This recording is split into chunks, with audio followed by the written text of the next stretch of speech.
நம்ம படத்தோட ஹீரோ பார்த்தீங்கன்னா சின்ன வயசுலயே தோட்டத்துக்குலாம் போயிட்டு நெல் எல்லாத்தையும் விவசாயம்லாம் பண்ணுவார்.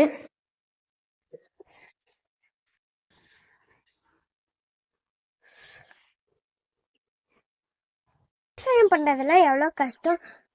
நம்ம இதுதான் நம்ம தொழில், இதை நம்ம விடக்கூடாது. ஜெய்ஹிந்த்.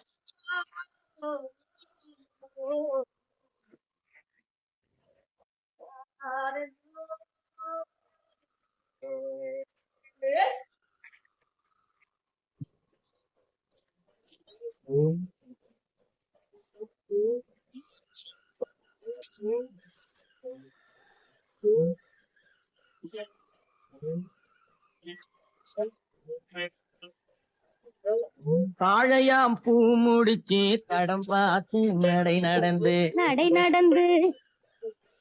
வாழை இலை போல வந்த பொன்னம்மா